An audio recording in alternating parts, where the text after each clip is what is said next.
We are so thrilled to be partnering with Hinge. Hinge is the dating app designed to be deleted. As you all know, I'm a huge Hinge advocate as I met my partner of almost 3 years on the app. Even before meeting him, Hinge was always my go-to app because I met more relationship-minded people here and had some great dates. Clearly, I haven't been on the app for a little while, but I re-downloaded it to check out some of the new features. One that stood out to me was the voice prompt, my best friend's take on why you should date me, where your friend can hype you up. Not only does this make the profile creation less daunting, but it's not always easy to see your own green flags. So to test it out, I asked Yue some fun prompts to get her take on what I could put if I was dating again. So the first one, how long have we known each other? What was your first impression of me and how has that changed? Julie and I have known each other for almost 10 years. My first impression of Julie was that she's very social, but I've learned that she has a lot more depth to her beyond the social butterfly that she is. My next prompt, what do you think are my green flags? I would say she's deeply loyal. She believes in love, curious mindset, and she is fearlessly ambitious. And then last but not least, what kind of friend am I? Julie is the kind of friend who will always have your back, no matter what. Damn, that feels nice to hear. So download Hinge and try voice prompts today. Then find someone worth deleting the app for. Hi, I'm Yue Xu. And I'm Julie Kraftchick. We're active daters turned dating sociologists. Here to dive into everything modern dating and relationships. Welcome to the DATEABLE podcast. Welcome back to our favorite people as we talk about dating, modern dating, future dating, old dating, traditional dating, bad dating, good dating. We talk about all facets of dating. Never run out of topics. Never, never. And I think today we're going into a topic that I would say when we first started this podcast, we probably would never imagine that we'd be going here to asexuality. But I'm so glad that we are.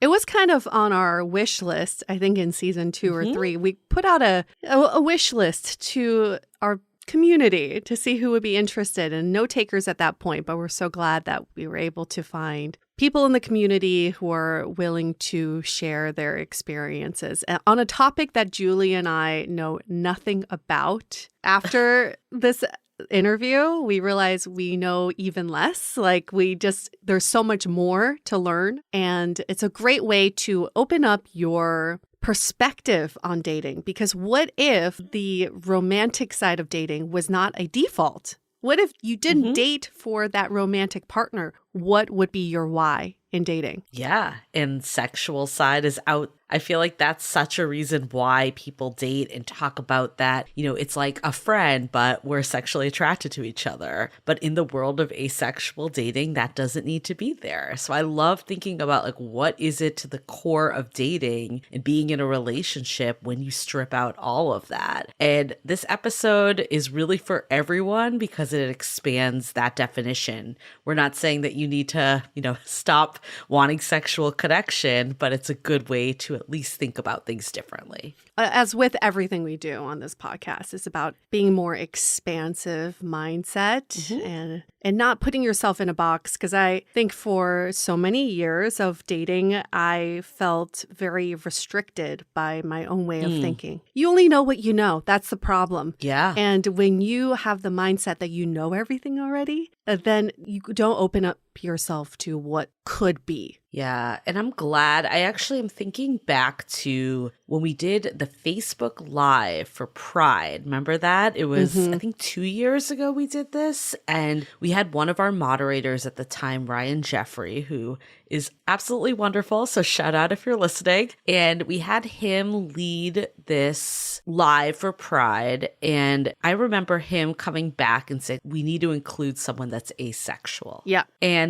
being a little ignorant, thinking oh, I wouldn't have made that connection. But I'm so glad that we had a community member, Victoria, at the time come in and talk about her experience and how she sits on the rainbow and she's part of the LGBTQ plus community and shared her own experience. And for me, that was the first time I really heard, someone share their own story, and it was completely eye-opening. And from that point too, I was like, we need to get get this topic in more depth, because clearly with a Facebook Live, we only have like 10 minutes or so. So yeah, I'm really glad that we did this. We have a wonderful guest back, David J., who we had, you probably remember, season 14, episode 17, A New Definition of Family, where we had him with his co-parents, Avery and Zeke. That episode got such a good response because, again, it's all about like, how do you do things the way it works for you? And I think asexuality falls into that, having a family that's not the traditional way. And especially from David's perspective, he talked about like how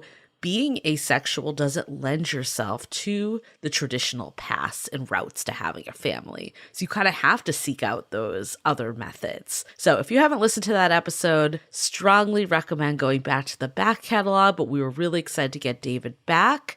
And we were excited that he wanted to bring a friend along for this episode as well. We love Bring Your Friend to Podcast Day. It's one of our favorite events. We'll save all the meaty stuff for this episode. But I've been dying to hear, Julie, your 2-year anniversary. What are you planning? Yeah, 2 years. We celebrated our 2-year anniversary earlier this week. You know, got flowers, did a chicken parm. That's kind of like our go-to recipe. I know, you love Oh my chicken God, this parm. recipe is so freaking good too. Like the website's called Serious Eats, and there's a cookbook called Food Lab. And the guy that founded it, he basically like tests like hundreds of ways to cook something to come up with the best way. So it's very scientific. And I'm telling you, the food from this cookbook and website is amazing. Like everything I've had is restaurant quality. The chicken parm is the best chicken parm. I think it's better than ones I've had at restaurants. It is a little time intensive though, so it's definitely reserved for more special occasions. But we did this on Valentine's Day too, that, you know, we did the at-home dinner during the week because, you know, during the week can get crazy. Then we did like the going out dinner. So this weekend we're going to Lazy Bear. Oh, yes, that's right. Yeah, really excited. Actually, we were with you in South by Southwest. You had to get reservations a month in advance. My partner, I'll give him credit. He's very organized. He had it on his calendar. He got it the second it was released. So have you been before to Lazy Bear? I have with my ex, so I have really fond memories. But it's such an interesting experience. It's communal. The food was spectacular, although I don't remember any of the dishes. It's like how I am with every restaurant I go to. But it's really about the experience. Like we had you come in for a welcome drink in one room. And then they take you to the dining room and there's like a whole presentation. It's definitely an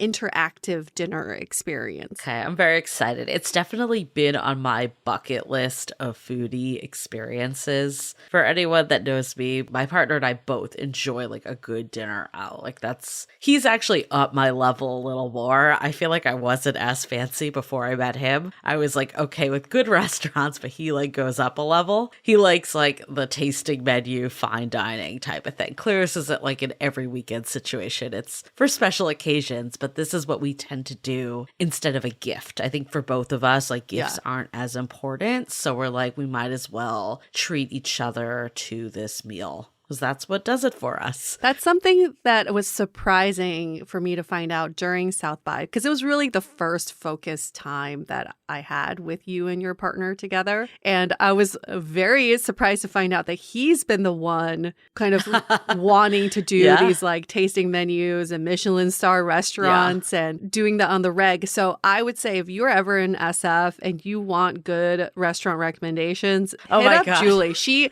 will give don't say that. Do you know how many people hit me up already? She needs to start a blog because I was need to start legit a blog, looking for a restaurant. When I say a restaurant, one restaurant, just one for my partner's birthday. And she sent me like 30 and all of them looked so good. And most of them I had never heard of. You know, these are like tried and true. You talk about the guy with the website where he tries the recipes. You're the couple that tries the restaurants. And Julie will be very honest with you if she thinks a restaurant's worth it or not. So I'm very thankful to have her as my own Michelin guide. You're not the only one that hits me up. I think I need to save that text that I sent you and just send that to other people. But I try to tailor it to who sends it to me a little. That sounds like a business.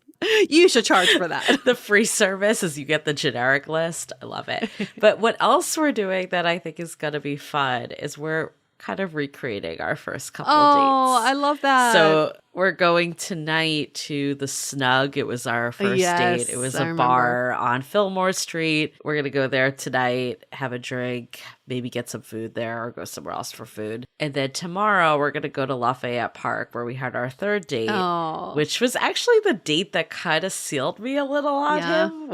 This was the one that we did a picnic. Of course, you need to remember my relationship started in the height of COVID. Right. But by the point that you could actually go to like bars and restaurants. So it wasn't like the thick of COVID, but a little later on. But still in COVID. We're all masked up, all still not wanting to be all over each other.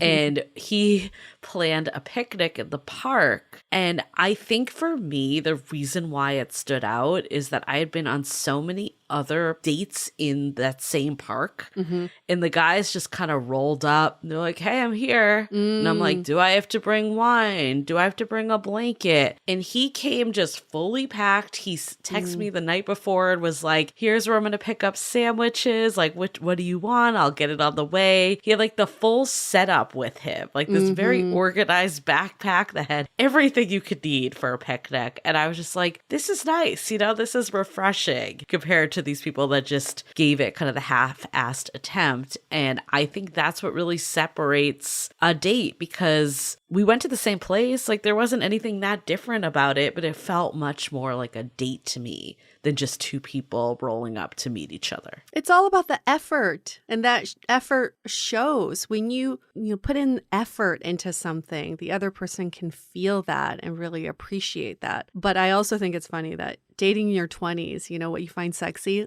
Spontaneous dates. Oh my gosh, just hopped on the subway and we went whenever we want. But dating in your 30s, what's sexy? When someone shows up completely prepared and sends you a confirmation text the night before. Yeah. Oh yeah. It's funny to think about that. You know that backpack too, the one that you like that has all like the picnic one, cups in it. Yeah, like the whole like organized picnic bag. I feel like there's nothing sexier than an organized picnic bag. You're like, oh my gosh, is that the picnic backpack you have? I do appreciate that even 2 years in about my partner is that he's still the person that will like always make sure we have blankets or we always have X, Y, and Z. Like, I think that's really important. And yeah, it's so crazy being 2 years in. I feel like I haven't been 2 years in this way ever in my life. Like I've had a relationship that was longer, quote unquote, but it had many breaks, many on again, off again pieces. This has been like a consistent, like we are now in this milestone together, and it feels really nice. That's why we always say the longevity of a relationship does not determine the success of your relationship. No. 2 years for you now means so much more than 2 years with the on and off relationship. Yeah, it's so different. Not even the same. No. And it's crazy because looking back on it, like, I mean, you knew. I just thought the other person was my person. Like I thought that, and I thought like this is the epitome of love. Like that's really what I thought. And it's because I didn't have something that felt better, you know? Like I didn't know. It's again goes back to you only know what you know. Like I'm not trying to undermine that because it was good at the time, but in comparison now, it feels like nothing. It actually really warmed my heart because we have a future guest coming up that's probably listening that we talked to, and he's kind of in the thick of going through that breakup. And we caught up with him, and he was like, it actually makes me feel like good to hear when you talk about like that person you thought was the person and how much better it is now. And I'm like, you will come out the other side, and you like can't see it when you're in it, but later on when you see like how different someone treats you when they really want to be in it with you, it's night and day. Yes, it's like driving through a very cloudy area. You know, you just like, am I ever going to see clarity? Am I ever going to see the sun? Am I ever going to see the sky? And the answer is yes, but it's hard when you're driving through it because it's hard. You can't see on the other side of things, which reminds me of the most recent review we got on Apple Podcasts. This is beautiful. This warmed my heart also. And this person says, I was at a point in my life feeling hopeless about my dating love life. And since I'm not a big reader, I went the podcast route and stumbled across Dateable. It really opened my eyes and perspective to modern dating, really saw some common mistakes I was making and allowed me to go into dating with an open mind. I'm now in a committed relationship that I don't think would have been possible had I not listened along to these two fierce women with their guests. I recommend this podcast to all my friends, not just the single ones. It's not just for singles. It really does continue helping those in relationships. All I can say is thank you. Goosebumps. Oh my God. Yes, that makes me so happy. So shout out for anyone that is also in the same boat that wants to leave us a review. Even if you're still in the thick of dating, tell us how Dateable has opened your mind or changed your perspective. Even if it's something that feels really small to you, you could help someone else that's reading it, or we'll read it on air and help someone. So please do that. It helps us so much. 5 stars, or if you're on Spotify, you don't need to leave a review because they don't let you. Just leave us 5 stars. It really helps us in a way. One, it helps us legitimize our podcast even more, but also just for us to, because sometimes we don't know who we're talking to. We don't know if this is getting through to anybody. How is this impacting you? So when you leave us a review and tell us how this podcast has influenced the way you think about dating, it's so rewarding for us. Then we know we're talking to real people here. Yeah. And I mean, I'm so glad this person left the review, but I almost wish they told us like a little more, or we could contact them some way. We can't. We don't know who they are. But I'm just curious like what it was that you were falling for so we can do more content that way. Because ultimately our goal, our mission is to help you. That is what we want, because we've been there ourselves. We know how painful it is and how in the thick of it you can feel, and just all the emotions that come up when you're dating. So we want to help as many people as possible, and understanding what resonates for you is a way that we can tailor our content also. Right. And while we do that on Dateable, we also have another podcast called The Exit Interview, which does exactly that. We've put 10 daters through the ultimate dating experiment of contacting their exes, former flames, former crushes, the one that got away, to figure out what went wrong. And we are in mid-season. We just did a check-in episode last week. And people who've listened to this series have found it extremely helpful and profound, because it opens up your periphery to, oh my gosh, like this was all a miscommunication. We were not speaking the same language before. And that's probably what's causing all of this heartache or challenges along the way. But it makes you want to double down on dating, because you realize if I just communicate more clearly, and if I can be on this track of finding my person and not get distracted along the way, then love is absolutely possible. Absolutely. Again, if you could leave a review there, that also helps so much, especially because it's new. But we've been getting like a ton of emails and DMs of just how this is helping people's own dating life, hearing through our brave souls that did this experiment. You have really paid it forward. You have no idea, to all the people that are directly benefiting now from you partaking in this experiment. Yeah, this is so great. My friend just sent in this message. He's a doctor, and he said, in surgery, we have something called M&M. It's if a patient doesn't do well, they get presented to the group and they all discuss what went well and what didn't go well in the surgery with the surgeon. It's very painful for the surgeon, but it's great to learn from. God. And everyone else learns from it as well. And he says that's exactly what the exit interview is, but for dating. That's incredible. Well, glad to do our own M&Ms here. Yes. So if you're looking for stuff to do this weekend, we got you. Got tons of podcasts for you coming your way.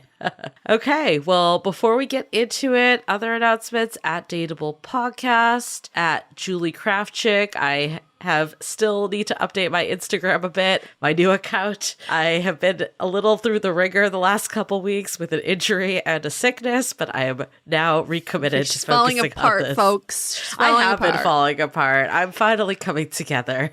And then at Non-Platonic is UA, who has much more of an active Instagram. Well, not these days, but yes, I try. I try my best. Well, more than mine.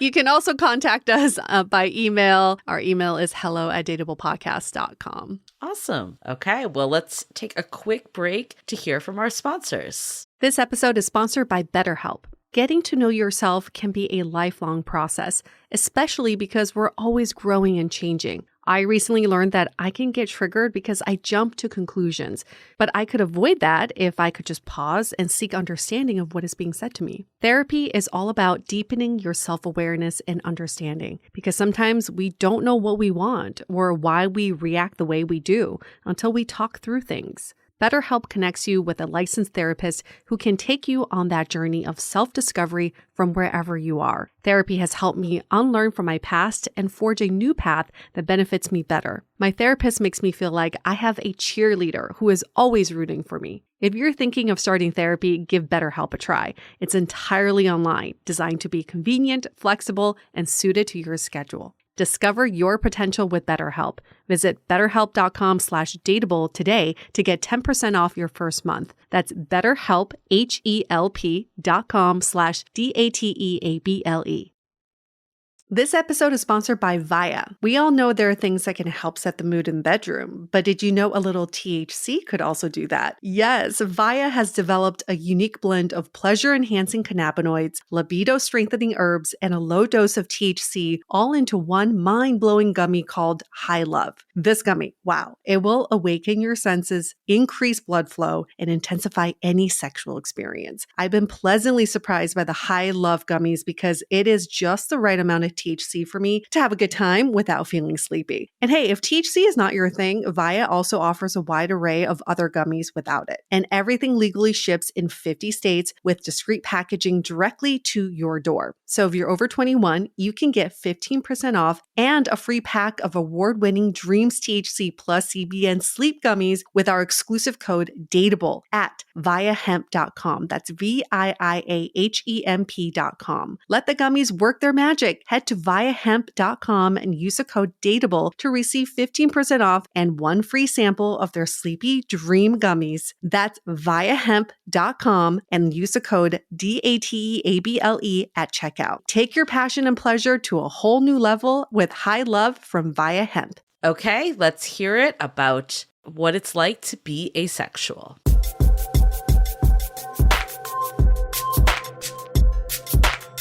The topic for this episode is asexuality, but we really want to get more into that. It's beyond asexuality. It's about the different ways of exploring who you are and the lifestyle that you want to live, right? So we got David. Who is he? He's 40 years old, lives in Oakland, been there for 2 years, originally from St. Louis, Missouri. Pretty single, hooking up, having fun, also in an open relationship. And he is co-parenting with 2 other people. We've also had all 3 of them on our show on season 14, episode 17, called A New Definition of Family, all about co-parenting as part of a 3-parent family. He's the creator of the Asexual Visibility and Education Network and has been a prominent asexual activist since the early 2000s. That's so lovely. And Yasmin, if you haven't listened to that episode, it's a must. We had so much fun, but also just learned so much as well. And Yasmin, who is she? She's 26 years old, lives in England, and she is aromantic. She does not date, and we'll get more into what that means as well. She's an award-winning British model, asexual activist, writer, and speaker, described as the unlikely face of asexuality by Cosmopolitan magazine. She quickly became a leading voice for the community after publicly coming out in 2017. She started the hashtag This Is What Asexual Looks Like movement for diverse asexual visibility and representation and co-founded International Asexuality Day, which is April 6th. I feel very non-accomplished next to both of you. So thanks for being here. We are so excited to dive into this topic today because, like we mentioned, David, on your first episode, we briefly touched on asexuality, but the bulk of it was more about parenting in a 3-person household. And we want to go into it today. So we pulled up 2 definitions of asexuality, and we want to get both of your takes on them. So according to Wikipedia, the definition of asexual: asexuality is the lack of sexual attraction to others or lower absent interest in or desire for sexual activity. It may be considered a sexual orientation or lack thereof. It may also be categorized more widely to include a broad spectrum of sexual sub-identities. And then dictionary.com had a slightly different definition. A person who is asexual experiences no sexual attraction to others. Asexual people still experience romantic attraction and may participate in sexual activity. Asexuality is not the same thing as celibacy or abstinence. I guess, David, what is your take on these definitions? Do you think they're accurate? Do you think they're missing some parts? They're accurate enough. Having been around in the early days of the ace community, ace is a kind of a slang term that's also an umbrella term for asexual people, demisexual people, a lot of people on the asexual spectrum. And in the early days, there was kind of this sense that like we all had different experiences that intersected.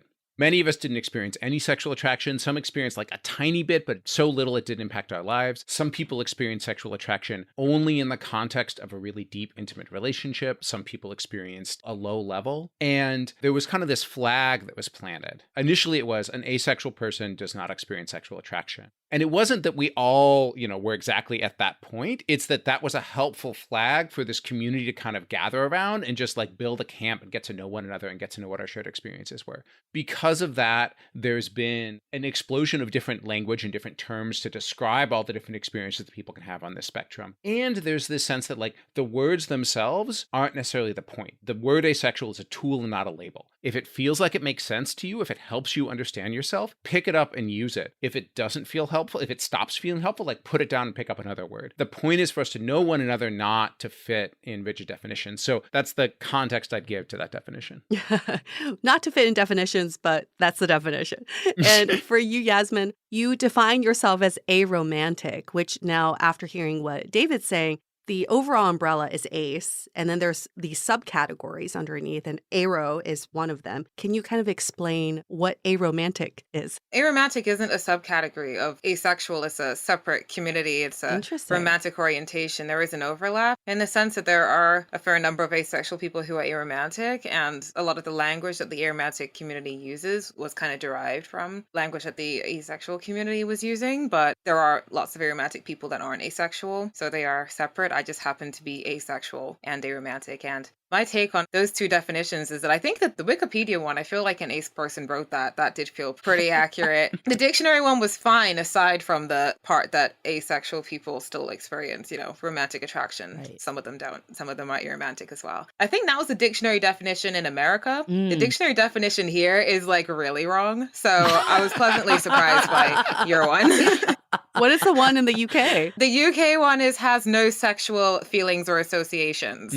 However you interpret whatever that means. Associations. Okay. Doesn't associate with anything sexual, doesn't feel anything sexual, is what comes up over here, which is not accurate. I mean, I'm so glad we're doing this conversation because it just shows you that you could Google something and you don't really get the full picture whatsoever. So I know you two are only two people, and this represents your personal stories and not all people in the ACE community either, but it's really helpful to talk to you two directly. And I think we'd love to just learn more about your personal stories. Maybe starting with David, just how did you even get to this point that you discovered that you identified as asexual? So I remember being in middle school, being like 13 or 14, and everyone around me was talking about sexuality. There was this assumption that everyone was going to experience sexual attraction, everyone was going to be drawn to sexuality. That was a part of becoming adult. That was sort of this intrinsic part of becoming human. And I remember just not feeling that and being really, really scared that there was something wrong with me, that I was broken, that I was going to be alone forever. And I was fortunate to go to a high school that had just like a really active queer community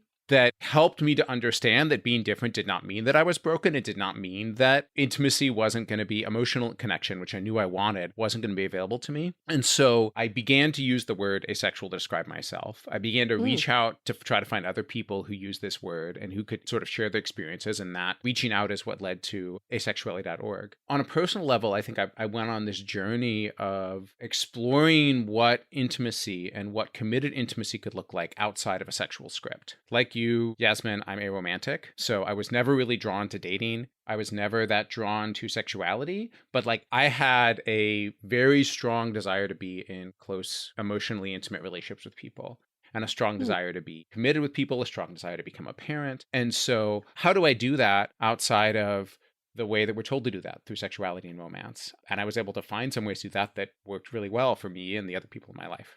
And like you said, it is a journey, and we're along with the journey with you. And with you, Yasmin, you talked about you being aromantic, you don't date. How did you discover that you don't date? Did you actually go on dates to discover you don't want to do that? No, I discovered based on the fact that I didn't want to go on dates to discover that. That was kind of the hint. I mean, I realized, I don't know whether it was aromanticism that I was noticing first or asexuality. For me, they kind of blended into one. I didn't really notice the distinction until I was older and met other asexual people and realized that lots of them aren't inherently aromantic. I kind of assumed that everyone would be. I mean, I was like in primary school, so I was like 10, 11, when I first noticed something was up, only because other kids were suddenly, they didn't want to play together. They wanted to date each other and they fancied each other and they wanted to go out with each other. And I was like, I don't know what we're doing here. But I assumed it would kick in. It wasn't something I was interested in encouraging, though. I didn't feel like I was about that life, even at that age. Then as I got older, that stayed very much the same, and other people continued to change and then wonder what was wrong with me and why I wasn't acting the same way as they were. And they asked me so many questions. I had to do an unnecessary amount of self-analysis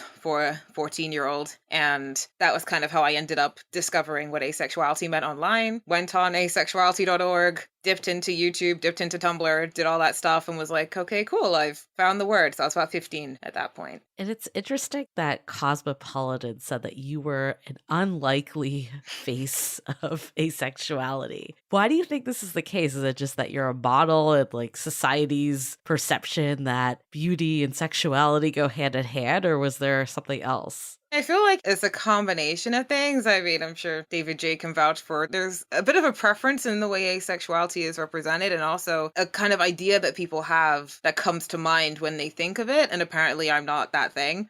I learned it wasn't like a point I was trying to make when I first started doing stuff. I didn't think anyone would really care that much about my appearance or anything like that, but it kind of became like a contentious point. And throughout my entire life, I've had people telling me that I don't look asexual, and that wasn't necessarily because I was pretty or because I was a model. It was mainly because I'm Black, if I'm being honest. That was the main that was the main thing that stumped people, because I wasn't a cute teenager when people were saying that. So it had nothing to do with any other aspect of my appearance. So yeah, I feel like that's kind of just where that idea comes from, but I'm fine to be an unlikely example because there are actually a lot of people that look like me. It's just not seen as being the thing, but hopefully kind of working towards changing that a little bit. That's something that we tend to struggle with on this podcast. We've been talking about this for 7 years now, is that there's a perception of how society wants you to be, and then there's your own perception of who you are. And sometimes those two perceptions collide and you kind of have to reconcile the two. So, David, I'm curious to hear from you, because in this society that we're talking about, men are supposed to be hypersexual, very aggressive. They're supposed to be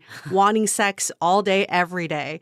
And you are not that at all. How were you able to, one, even digest that stereotype that's floating around so prevalently, and two, really come to your own? Yasmin, thank you for sharing. I think just the importance of centering Black ace experience is one that's very real in our community now. And I've had, I think, a complicated but rich relationship with masculinity throughout my life. I was really fortunate, as I said, throughout high school, throughout college, and being surrounded by a lot of really wise and powerful queer people my age, elders. And I think they helped me understand that there wasn't one way to be masculine, that there wasn't one way to be intimate with people, that there were a lot of ways, and that my journey was to figure out what was the way that fit me, not to compare myself relative to some ideal model that was out there. At first, I was really struggling with the desire I didn't have, with the ways in which if I wanted to have a relationship, if I wanted to have like emotionally close relationships, sexual desire was supposed to be part of the path of how I got there. And I had this feeling that like, if I'm not bringing sexual desire to the table, who would ever want to be close to me? I learned to focus instead on the desire that I did have, on the connections that I did form. Because functionally, I was forming relationships where I learned to spend time with people, and that time was really good. It was really good for both of us. It was really powerful for both of us, even if it didn't look like a traditional sexual romantic script. And so I got better at naming when I had a relationship that was building in my life, that where we were showing up in one of those lives in a way that really mattered. I got better at naming that was the case. and seeing if they wanted to name it too, and seeing if they wanted to take that seriously, even if it wasn't a quote unquote serious relationship. When I had desire that wasn't about sexuality, I got better at naming that desire and seeing if people shared that desire, even if that was a desire for emotional support, or that was a desire for intimate connection, or that was a desire for physical touch that wasn't about sexuality. And I learned how to script break and script write. Mm-hmm. How to say, all right, there's this expectation of what our relationship is supposed to be, and that expectation isn't going to work for me. Maybe it wouldn't work for you. So let's put it aside. Let's figure out what this relationship wants to be. What's the way of showing up in others' lives that makes the most sense, and how do we identify that and build on it? That was sort of the path that I took. That's so great to hear, because I think so many people are struggling with this right now. It's this idea of who am I supposed to be? And you're saying, well, I just followed what my desires are. What do I want? And that got you to a good place of where you want to be. I followed my desires, and I think I also followed my relationships. Mm-hmm. I said, where are relationships forming? Where am I really resonating with people? And how can that tell me who I am and how to show up in a way that is connective? Well, I think it's like we think that relationships need to have this sexual component. And for some of us, that is a component, but there is also many other components that exist. So it sounds like what you're doing is looking at like relationships more holistically and like what are the areas that are important to me and focusing on that. What has it been living in this society that puts so much emphasis on sex and sexual attraction, like not feeling that? I think people expect it to be more of like a psychological challenge than it is, I guess. I'm quite lucky that I'm the kind of person that really marches to the beat of my own drum, and I've never really tried to conform to certain things. Like from the time I realized or started to suspect that I was asexual and aromantic, like the reason I have zero dating experience despite that is because I was very much like, I'm not interested in doing that, so I'm not going to do it. And I don't care if people expect me to do it, I'm still not going to do it if I'm not interested in it. And I've always just kind of been pretty good at avoiding it. And I guess in some ways I've kind of capitalized on it. If people weren't experiencing sexual attraction, you couldn't use that to sell products and I'd have less money in the bank. So I can't entirely complain about people being so easily sucked into that whole thing.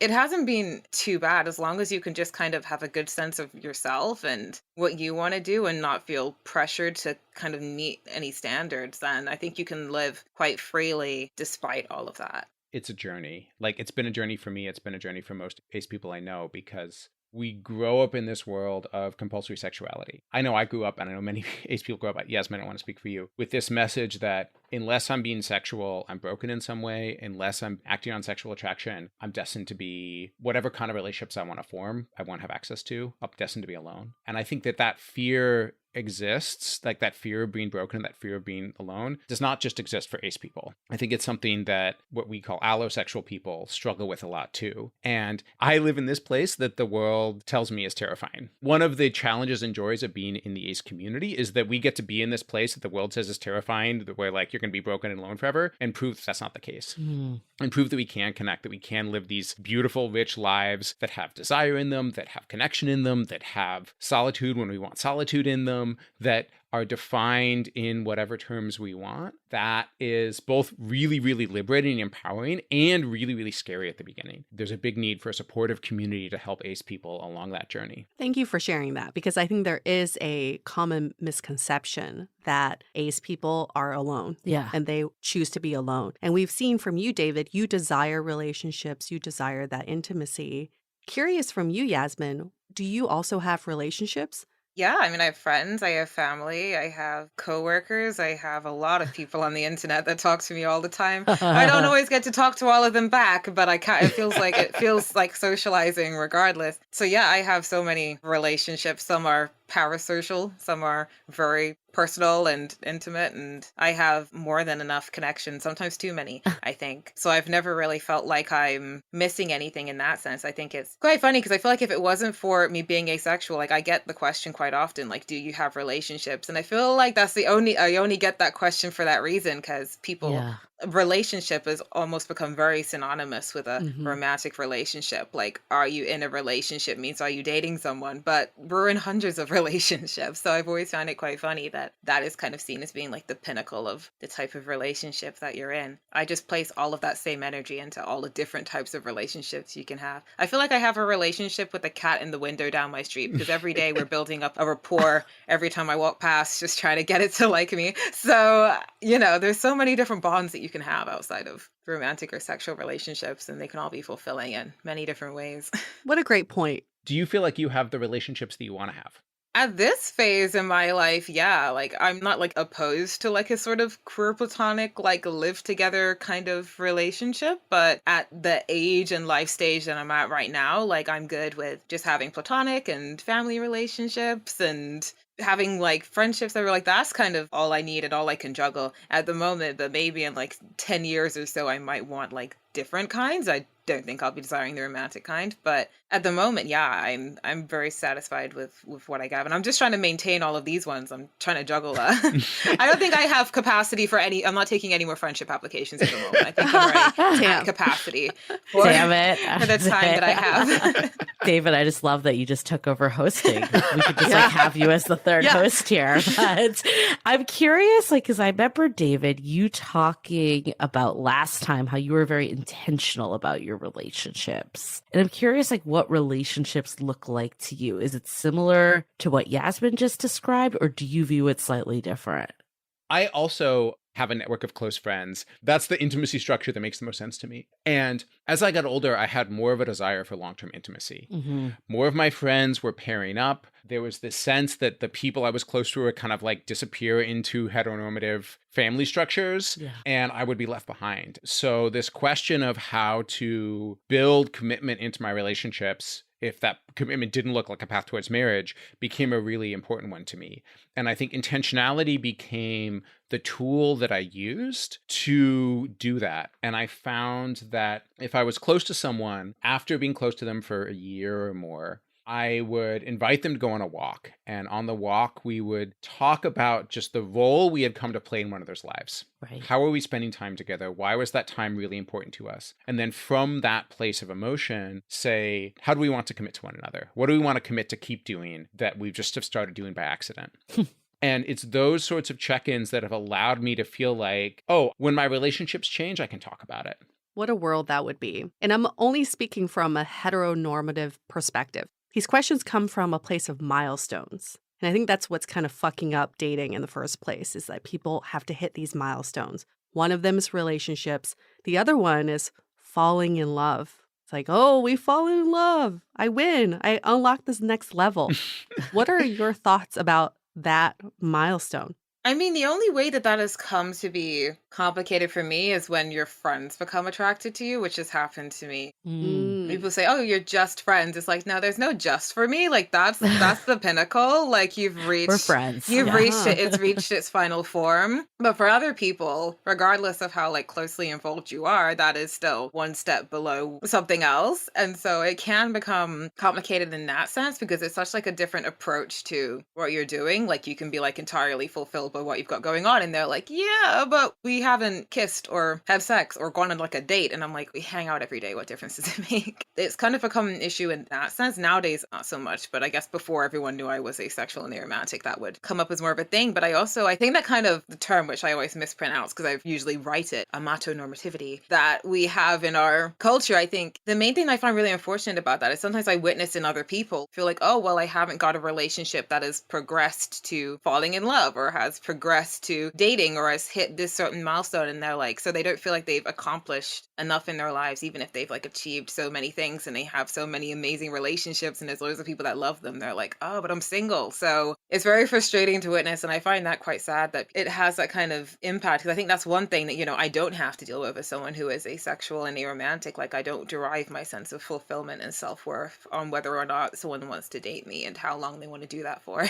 So I think that's kind of one of the ways it also kind of impacts me, is just like as a witness of other people struggling with that and not realizing that mentality and that kind of cultural expectation that we have can be quite counterproductive. And then what about you, David? Like, I know you're, I totally resonate with what you said of, some of it is age too. Like the older you get, you do see people pairing off and hitting these milestones a little more. Like, do you see it different or similar to Yasmin? I have fallen in love probably exactly once in one relationship that lasted 5 years. And it wasn't bad, but it wasn't great for me. There was a lot of fear. There was a lot of anxiety. There was a lot of feeling like I was having all these emotions that got in the way of me seeing my partner for who they really were. And I was kind of frustrated with that. And in all the other relationships, like the man that I raised a child with, I never fell in love with. The woman I raised a child with, I never fell in love with. My current partner, who I deeply love, and we've been together for the past 6 years, we never fell in love. Like, I deeply and fully love all of these people. We never fell in love. We just met and it worked, and we honored that it worked, and we built on that. I think for romantic people, that falling in love experience is probably a bigger part of it, but I don't think it's necessary. Interesting. I have a question. Maybe I'm being confused with the way we're using love in these, because I feel like that I'm not sure if we're using it in two different ways or if we're using it to refer to the same kind. Because then you say you're in love with them, but you didn't fall in love with them. So are we talking about different types of love, or are we talking about the process in which that feeling developed? Oh man, welcome to every romantic, aromantic, asexual discussion ever. Even though we're both aromantic, so we're going to be confused. I want to hear. I love it. We're getting firsthand look. To me, falling in love is a romantic script thing. It's like this surge of emotion that I feel early in a relationship where someone is super shiny to me and I don't even know why. Loving someone, it's more like this deep gratitude. We show up in one of their lives and we have this certainty that that's a good thing and that we're going to keep doing that. Yeah. And I have this certainty about them. I know that they have that certainty about me. We communicate that emotion to one another. There's this gratitude and certainty, and it feels much more sort of rooted and stable, where falling in love to me feels like sporadic and intense and a little manic. Right. It's more like honeymoon phase early love versus committed love. Or like a lack of control. I see falling in love, you brought up the fear and anxiety. That's what falling in love is. There's this, you're kind of getting ahead of yourself in a way. But when you're in love with someone, you're intentionally committed to them and you love them without fear. Let's hold that thought for a quick message. As you know, I recently left my corporate job and I've been in total recovery mode, all about self-care. One of my new routines is the nighttime shower before bed. There's just something about washing away the day and that reflection that's been super helpful for me. I've been using one of our partners, Osea's Mega Moisture Duo. This combo body oil and body lotion are so freaking incredible. It literally feels like I'm at a spa. I realized that the secret is seaweed and other skin level ingredients that are normally reserved for face products. And that's why I was so excited when Osea became one of our partners. And, we're so grateful for partners like this because one, they keep the show going, but they're also super good for all of our listeners and for our own well-being. So if you want to have that nighttime bliss like I am doing, you can get 10% off your first order site-wide with code DATEABLE at oseamalibu.com. You'll get free samples with every order and free shipping on orders over $60. So head to oseamalibu.com and use the code DATEABLE for 10% off. Let us know which products you end up going with. Share them in social. Super excited to see what you end up choosing. This episode is made possible by Badlands Pets. As you all know, Mojo, my precious baby, is the reason why I found love in the first place. He made me feel love again. So I would do anything to ensure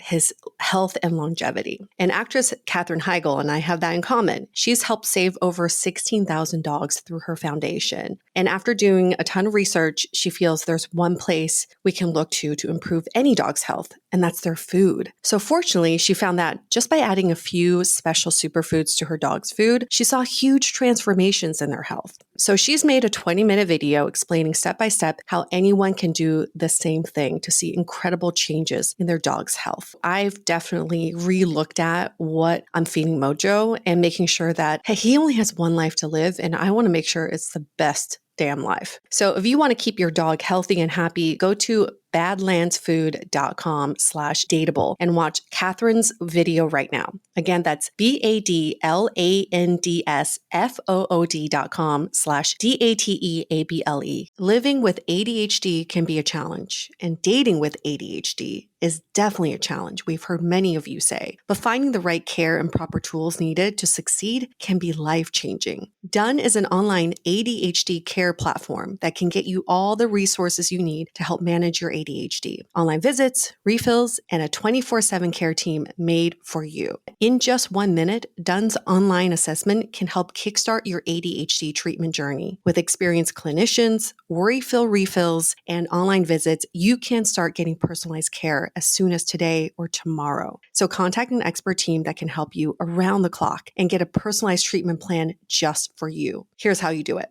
Take a free 1-minute assessment and book an appointment with a licensed ADHD clinician as soon as the next day. Get continuous care, one-click refills, insurance coverage, and 24/7 care team support with Done for just $79 a month, and pharmacy copays as low as $0. Visit get.donefirst.com/podcast to learn more. That's get.donefirst.com/podcast to learn more. Done. Turn ADHD into your strength.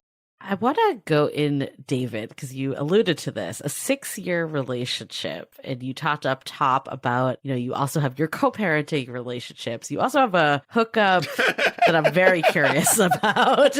We haven't forgotten about that one yet. Can you kind of just unpack the relationships in your life a little more? Yeah, I wasn't certain whether to click the hookup thing, but I personally really like to reclaim scandalous sexual language as an ace person. So I went for it. I will find people who I click with and then wanna intensely get into whatever that click is. Maybe it's an intellectual thing. Maybe it is 100% dance floor energy. But when I say the word hooking up, I'm like, oh, did I find an intense thing I can do with someone and then dive into it? Regardless of whether that thing is sexual. Got it. Makes sense. Got it. And to me, that intense diving in is whatever sexual hooking up is for people, it feels like it's doing kind of the same thing. Yeah, it's your definition of hooking up. That's exactly it. I've talked in the past about my relationship with my co-parents. I want to talk about my relationship with my partner. We met at a queer consent workshop and immediately had this multi-hour conversation because we connected really deeply around sort of healing and finding strength in some of their own history of trauma. Something about that conversation just felt really good to us. And so we kept doing it. We kept coming back. Before long, I introduced the possibility that we could be physical without being sexual. And they were a person who mostly had physical relationships that were sexual. And they were really intrigued by what it could look like to be physical without an expectation of sexuality. Then it turned out that that was really fun for both of us. So we kept doing that. And I stayed in a long distance relationship with them. They're on the East Coast. I went back. We've stayed a really important part of one another's lives, even though our life paths are not intersecting. We're not trying to live in the same house and do the same thing. Our relationship is not structured where that's the end goal that makes sense. But we know we're going to be part of one another's lives, even as our life paths are pointing in different directions. I have so many questions. I don't even know where to start, but I apologize in advance if any of these sound ignorant. So I'm going to put that out there as someone that is more on the heteronormative side. So I guess the first question I have for you, do you typically date or have relationships, I won't use the word date, with other ace people? It sounds like in this scenario, your partner did have sexual activities prior. Is that something you gravitate to other ace individuals, or does that not matter?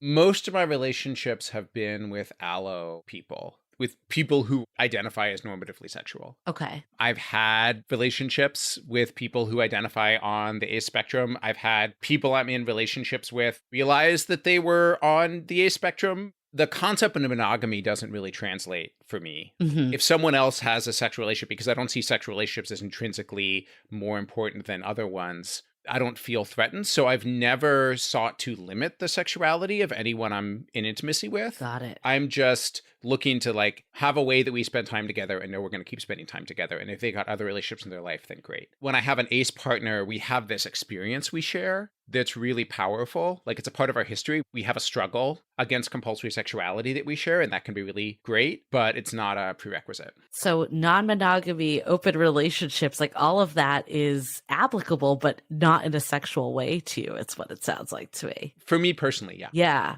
Okay. Then my other ignorant question, and then I'll move on from this, is that... And I'll take over. Yeah. Then Yue will start the ignorant questions.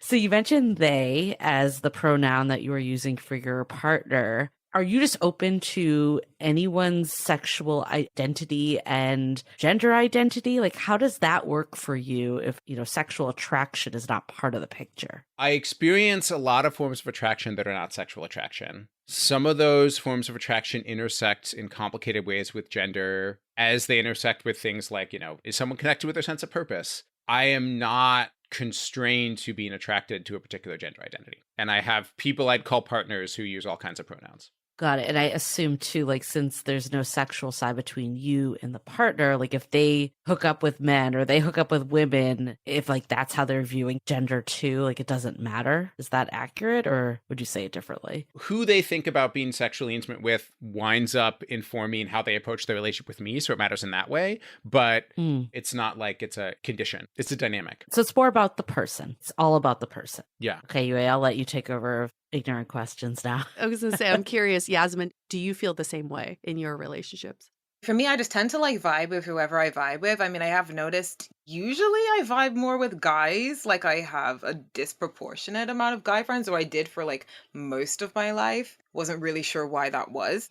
It's shifting a little bit now. But yeah, previously, like most of my friends were guys. And if they were women, then they had to be significantly older than me. Like they weren't like my peers. But I'm really one of those people, like I just vibe with whoever I vibe with. I can never like seek out a friendship. I tried that at uni where I'd be like, yeah, I'm going to go make some friends. And like, I wouldn't befriend anyone in my class or anyone else studying around. I'd end up befriending the person that served me coffee on the way home at the place I was like passing through. And I'm like, okay, well, you weren't who I was aiming for, but sure. So for me, it's very much just based on just like how we click, like whether our like mindsets click even ahead of interests. Like most of my friends don't have similar interests to me either. And that's fine as well. I just like people that I can kind of have a good conversation with. And has it come up, like you mentioned you have a lot of male friends, like are they, one, looking to date women, and then two, has it come up that there's like this interest of making things more sexual? I've had that issue a few times, and I think that was when I started to think I do have a lot of guy friends, don't I? And I do have a lot of straight guy friends. I should probably work on that because I might keep running into this problem. That used to happen a lot more than I kind of managed to diversify my circle because I started meeting more people through work that I met in queer spaces. So it kind of became less of an issue. But yes, that has happened. But I feel like it's kind of their fault, but also kind of my fault because I never told people what my sexual orientation was. I'm a pro at dodging that conversation. But also they weren't very good at flirting. So I couldn't tell when they were doing it. So it's also kind of on them. I think if you're like infatuated with someone and they don't know for years, that's kind of on you. So it was a combination. In my mind, I feel like there's a difference between desire and curiosity. So where this question is going is, have you been curious enough to try sexual acts? Have you been curious enough to kiss someone or to even go beyond that? I mean, I haven't. I've never liked the idea of kissing. I don't like people's faces being near my face. It's like it's a pet peeve of mine. Like ASMR stresses me because it like that whispering kind because it makes me feel like someone's face is close to me. I don't like that proximity because all of your senses are in your face. And so it just feels like all consuming, but maybe that's just me. So even if family members want to kiss me on the face, I'm like, could we just not, be in such close proximity? So for me, I've never had any inclination to kiss anybody. And no, I've always been very like knowledgeable, again, as I said, about what I like, what I don't like. And if I don't feel inclined to do something, like I'm definitely not gonna do it. And I've never wanted to involve anyone else in my sexuality really. And I've had opportunities to, but I've just been like, you know what? I want to, so sorry. I'm probably not gonna do that. But then if I ever was curious, like, I'd do it, like, why not? But curiosity has not struck me in 26 years. I'll jump in and say that there are versions of that curiosity, but for me, the context is really important, which is it's not like sexuality. What a novel idea. I wonder what that would be like. It's like, here's this thing that has been like pushed on me for my entire life with a bunch of assumptions about me and how I work that are not true. And I'm curious if there are different ways that I could relate to it. Different ways to sort of live in this world with this thing's being pushed on me, relate to my body, relate to my sense of desire, in intimacy in ways that work for me. So the curiosity is there, but it's more like, how could I be physical with people in a context where that physicality is expected to go to sexuality? Like, I'm curious about touch. I'm curious about what touch could feel like to me. And it's hard to get to because anytime I'm talking about physicality with people, they read sexuality. But if I could find a way out of that, then I really would want to know how to be physically intimate with people in a way that wasn't necessarily about sexuality. And that form of curiosity I've explored, and it's been great. There are things that I've been curious about and done that would be sexually coded. Okay. For example, like there are a few relationships where I like kissing, and there are relationships where I'm physical where I don't like kissing. I found that it sort of depends on the vibe that I have with somebody. There's curiosity there, but it's not mapping onto a sexual script. Right. If that makes sense. Right. Yeah, because you're separating the two. What about sexuality with yourself? Masturbation? There is research from a professor named Laurie Brodar, who studies asexuality, who's like a friend of mine and the community's, that shows that ace people are as likely to have tried masturbation as the general population, though I believe we're less likely to keep doing it. And that's because masturbation is really different than sexual attraction. It's like a thing you do with your own body. And so when we've talked about this in the community, it's something some people have tried and realized they don't like. It's a thing that some people have tried and liked, and it's pretty disconnected from a desire to be sexual with a partner. So in that way, I think it might be kind of a different experience than it would be for an allosexual person, where it's associated with this thing that's really important for their intimacy. But it's still a thing that happens. It's a thing that for some people in the community, it's a way to make their body feel good, and like, that's great. So do you?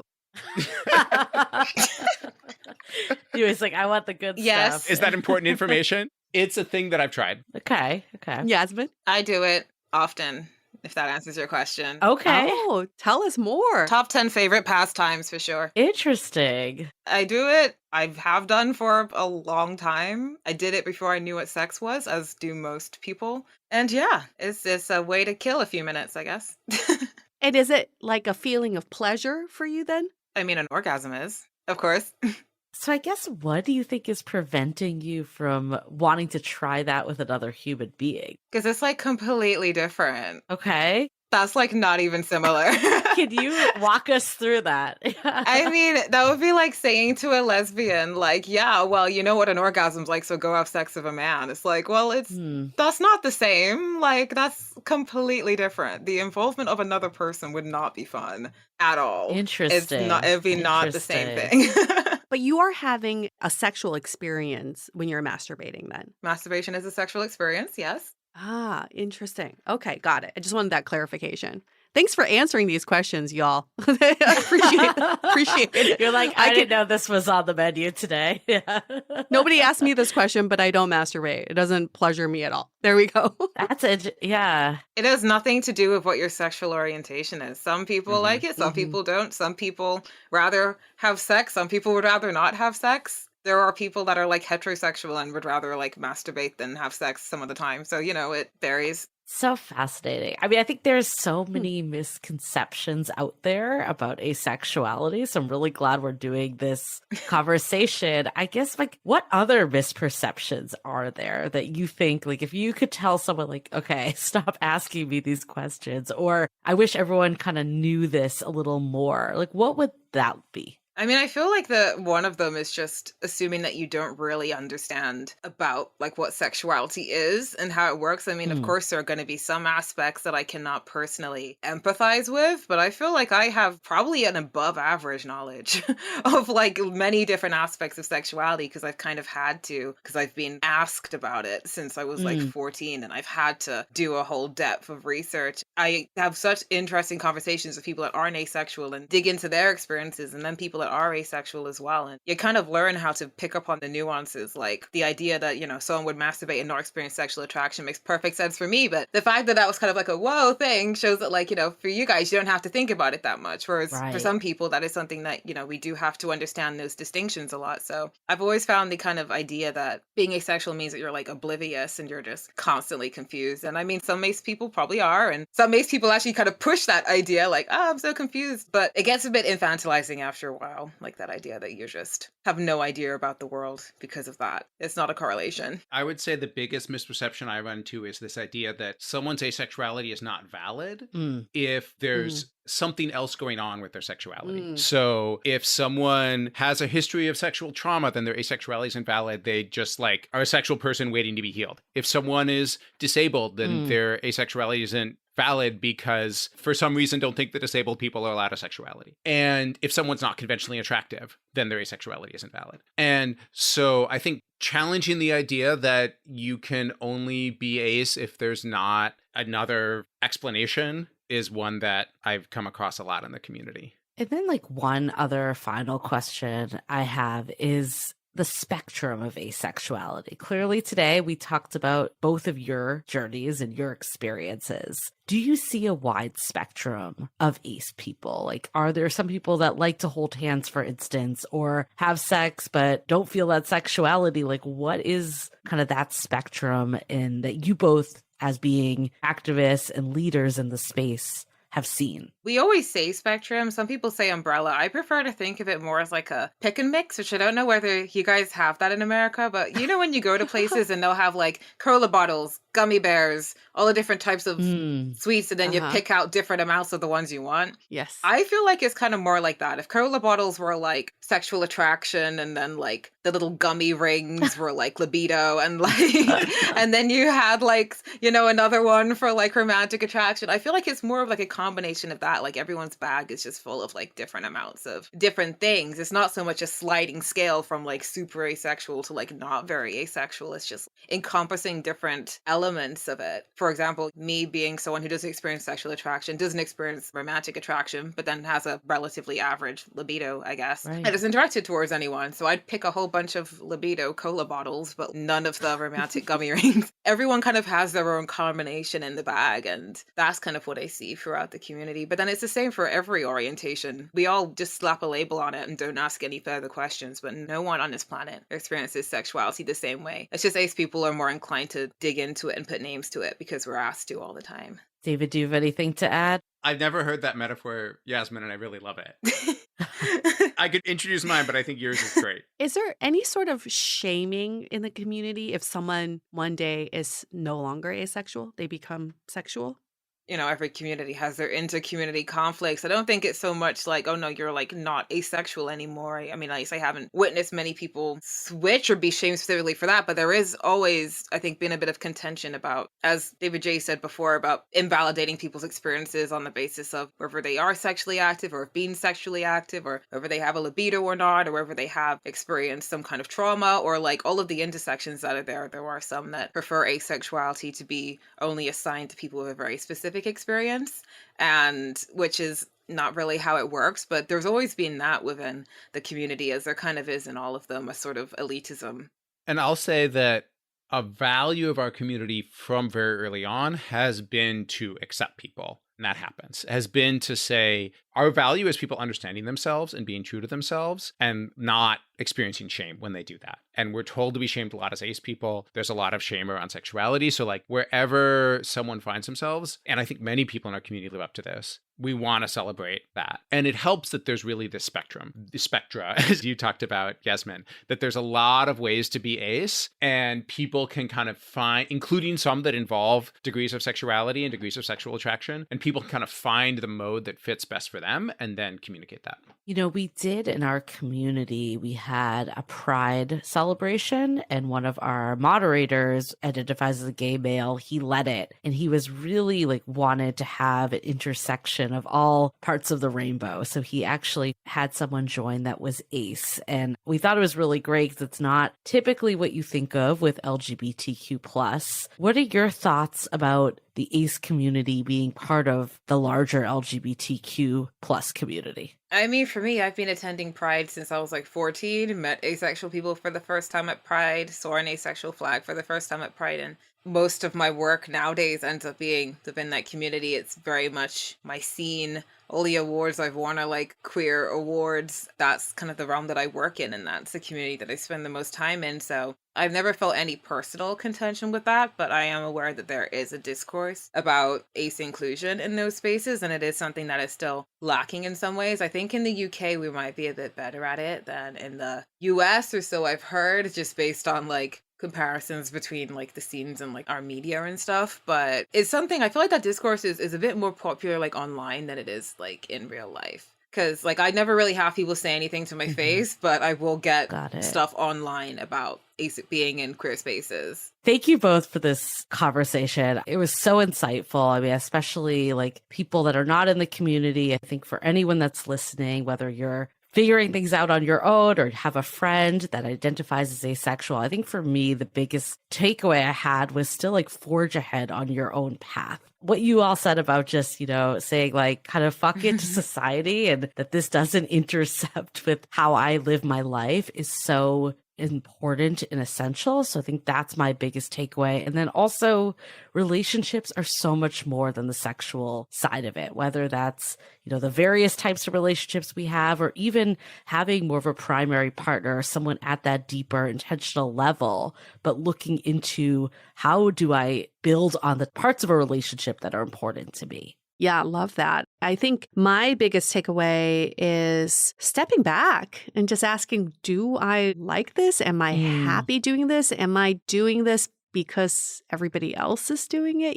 I feel like growing up in my 20s, I never questioned my sexuality. Yeah. I was just like, oh, I'm surrounded by hetero people and they're all having sex. This is probably just a norm. But we really need to challenge and question the norm sometimes, because if it's not serving us, why are we doing it? Right. This is just a conversation that goes beyond sexuality. It goes beyond just relationships too. It's like identity in general, and how we fit into the society is always a good conversation up for debate, right?